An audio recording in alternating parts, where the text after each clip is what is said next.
요한복음 13장 34절에서 35절입니다.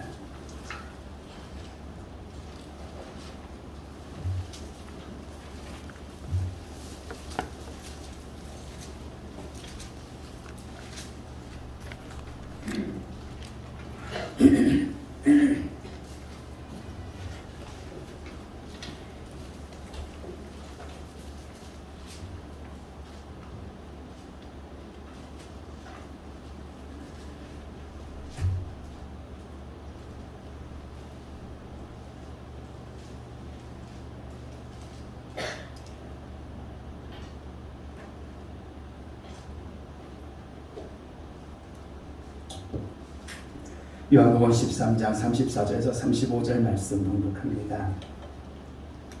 한 절씩 교독합니다.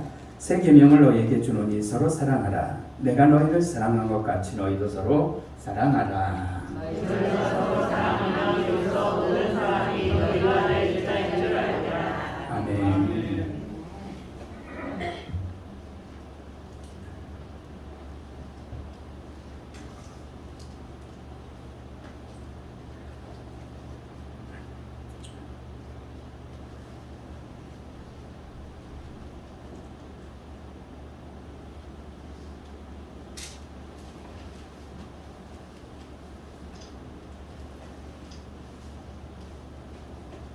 잠깐 기도합니다. 사랑 많으신 아버지 하나님 감사와 영광을 돌립니다. 저희들 사랑하셔서 하나님 우리 교회에 귀한 분들 멀리서부터도 예배를 참석하고 하나님 주의 성전에 거하여 주님을 사모하게 하심을 생각할 때 얼마나 감사한지 알 수 없습니다. 귀한 이들을 더욱더 축복하며 함께하는 우리 성전을 사랑하는 그런 귀한 성도들 하나님께서 더욱더 복의 복을 더하여 주옵소서. 특별히 이 시간 아버지 하나님 주님 전에서 사모하여 나왔기에 귀한 말씀을 나눕니다. 생명의 말씀 되게 하시고 은혜의 시간 되도록 자정하시어 주장하여 주옵소서. 주께 맡기며 감사드리며 예수 그리스도의 이름으로 기도드렸사옵나이다. 아멘. 할렐루야. 아멘. 주님의 은혜가 여러분들 가운데 넘치시기를 축원합니다. 오늘 본문의 말씀 보면서 서로 사랑하라 라는 제목으로 잠시 은혜를 좀 나누고자 해요. 이 성경책을 약탕기에다가 탁 놓고 끝까지 다려가지고 타지 않을 만큼 가서 꽉 짜면은 딱 두 방울이 떨어지는데 그게 뭐냐면 사랑입니다. 할렐루야. 누가복음 10장, 그러니까 성경의 기독교의 근본 진리는 사랑이에요. 누가복음 10장 25절에서 27절을 말씀 보면은 어느 율법사가 와서 주님을 실험하는 거예요. 시험해 보는 거죠.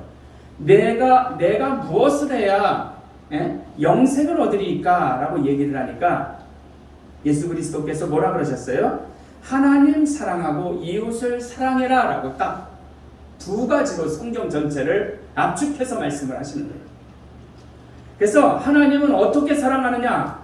하나님 어떻게 사랑해요? 목숨을 다하고 힘을 다하고 뜻을 다하여. 할렐루야. 아멘. 우리 이 정도로 하나님 사랑해야 할 줄로 믿습니다. 네? 그리고 이웃은 어떻게? 내 몸처럼 사랑하라 했어요. 할렐루야. 내 몸처럼 이웃을 생각한다는 건 역시 엄청난 일이죠. 더군다나 주님께서는 마태복음 18장 21절 22절에 보면 무슨 말씀을 하냐면은 아주 이렇게 나에게 잘못한 사람을 어떻게 처해야 되냐면은 이름 없이 7번, 즉 490번이지만 무한대로 그 사람을 용서하라라고 주님께서 말씀을 해주셨어요. 이 용서라는 것도 결국 사랑이 있을 때 가능한 거죠. 정말 세상을 돌아보면 우리들 여러분 저뿐이 아니라 그런 사람이 있어요. 확 때려주고 싶은 사람도 있고, 귀신은 뭐하나 저런 거 안 잡아가고 이런 사람들 우리들 다 있습니다. 왜 없습니까? 그리고 또한 정말 이 땅에서 이해가 안 되는 그러한 사람들도 얼마나 많은지 몰라요.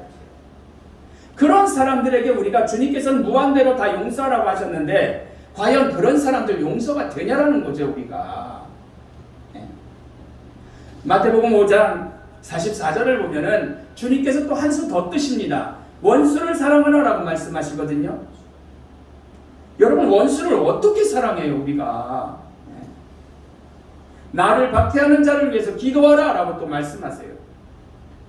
성경이 말하는 용서, 원수도 사랑, 이웃을 내 몸과 같이 사랑, 더 나아가서 예수님 때문에 목숨도 바치는 행위, 이런 거는 솔직하게 얘기해서 정상적인 사람에게서는 있을 수가 없는 일입니다. 이게 가당키나 하냐라는 거죠. 그런데 그렇게 산 사람들이 정말 많아요. 성경에 보면 사도행전에 스데반 집사님도 죽어가면서 주님 저들의 죄를 용서해 주십시오 라고 간구하며 기도한 것을 여러분들이 아실 거예요.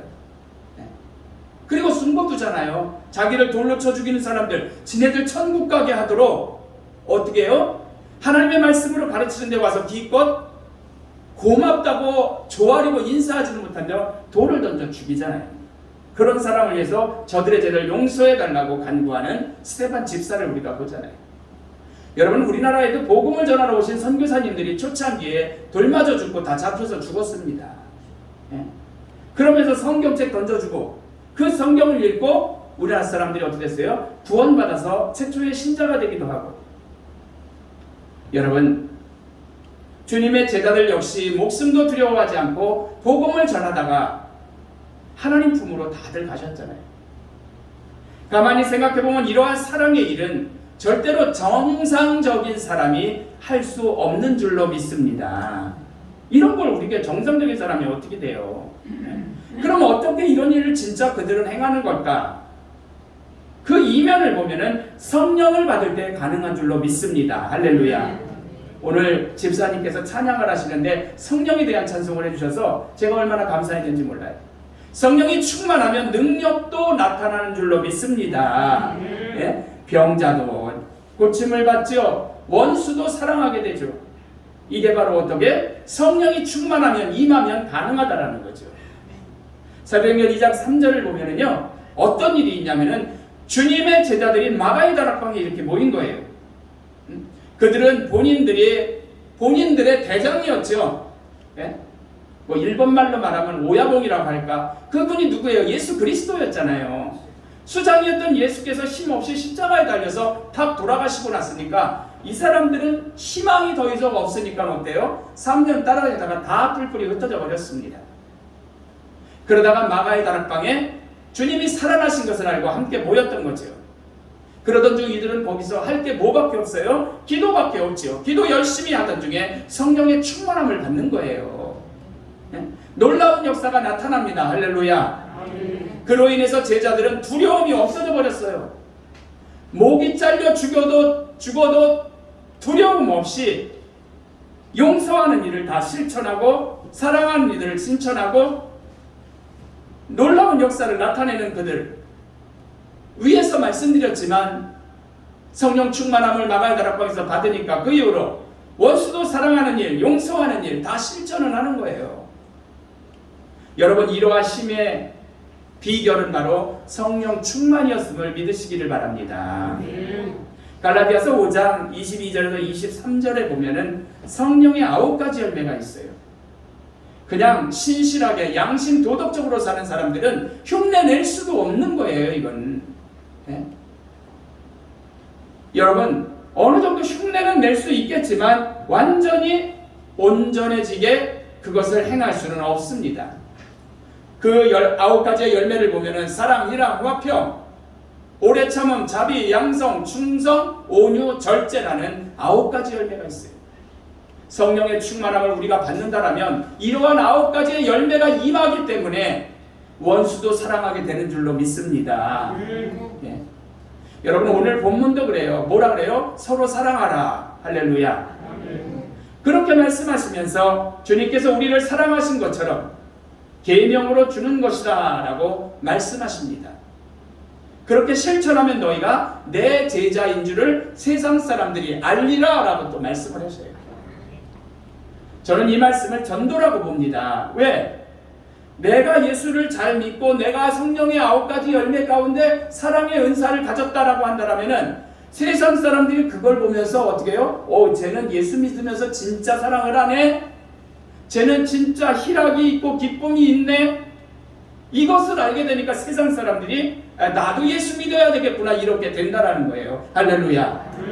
그러니까 오늘 본문의 말씀은 전도적 차원에서도 성령 충만하면은 충분히 가능하다라는 거죠. 여러분, 우리가 성령 충만해서 성령의 열매가 맺히면 하나님의 영광이 나타나기 때문에 자동으로 홍보가 되는 거예요. 기독교가요. 여러분이 담임 목사 자랑만 잘해도 전도가 되는 세상입니다. 누구를 만나도 담임 목사 욕만 하고 부족한 거 욕만 하면 누가 예수를 믿고 여기 나오겠습니까? 네? 여러분, 주님의 삶을 실천하면서 산다면 더 이상 말할 필요가 없는 거죠. 사랑할 때에는 주는 것이 아깝지 않아요.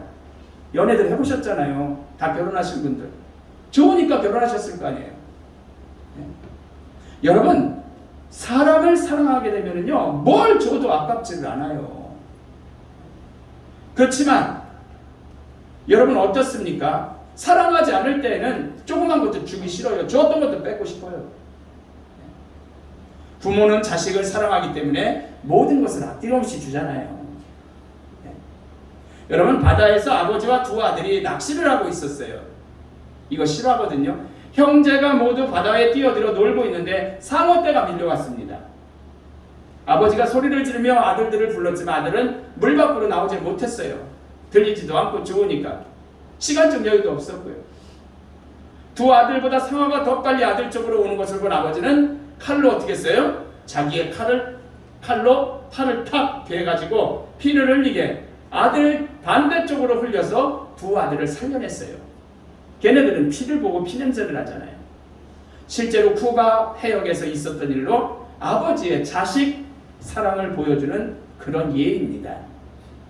여러분, 제가 15일 이침 예배 시 두 가지를 여러분들에게 말씀을 드렸습니다. 원로 목사님, 우리 교회 나오시는 거 무조건 환영이고 나오셔야 한다라고 저는 지금도 그렇게 생각하고 있어요. 다른 하나는 두 교회가 합쳐졌기 때문에 시간이 지나다 보면 니네 교회 우리 교회 이럴 수 충분히 가능성이 있다는 거죠. 우리는 그런 일이 있어도 절대로 헤어지는 일 없이 해야 한다고 저는 말씀을 그때 드렸습니다. 할렐루야. 아멘. 여러분, 이 세상을 살다 보면은 근데 이러한 두 가지는요, 우리가 성령 충만 받아서 성령의 열매가 맺히기만 하면 다 해결되는 줄로 믿습니다.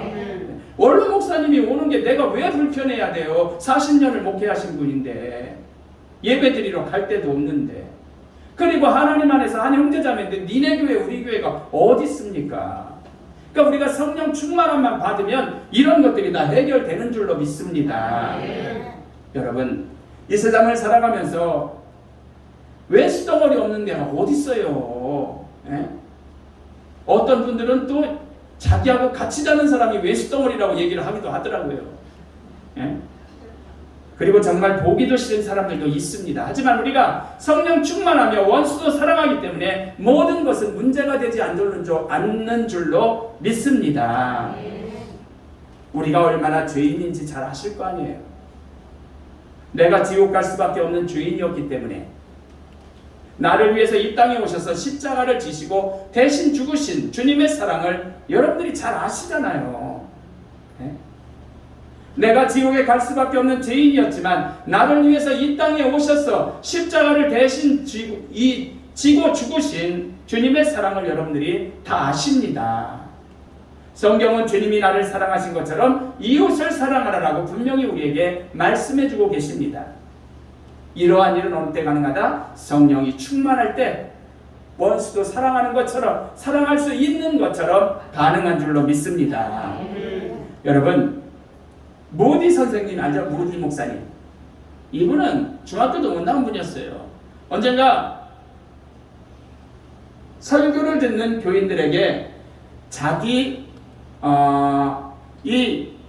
이분이 이웃을 사랑하라라는 그런 말씀을 이제 전하시면서 우리 어제가 설교를 교인들에게 자기 손에 있는 컵에서, 자 보세요, 이게 컵이면 여기서 어떻게 공기를 빼낼 수 있는가, 남기지 않고 공기를 에어제요, 공기를 다 뺄 수 있겠느냐라고 질문을 했습니다.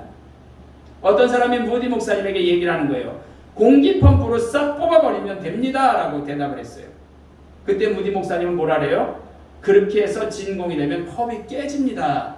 얘도 어때요? 딱 닫고 하면은 쫙 쭈그러들어 버려서 납작해지잖아요.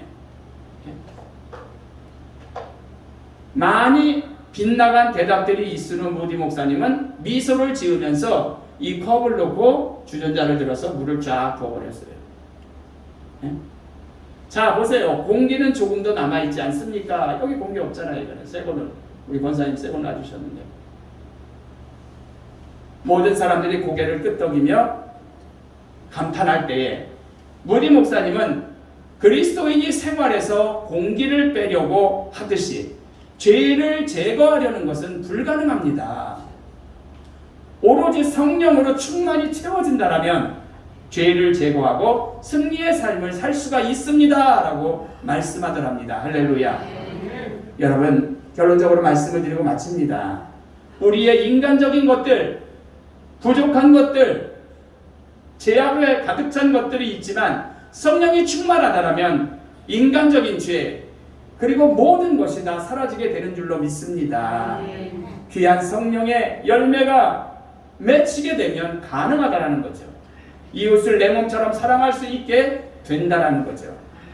성령 강림절을 맞으면서 여러분들이 성령 충만함을 위해서 날마다 기도하시고 승리하시는 여러분들 되시기를 주님의 이름으로 부탁드립니다. 기도하겠습니다.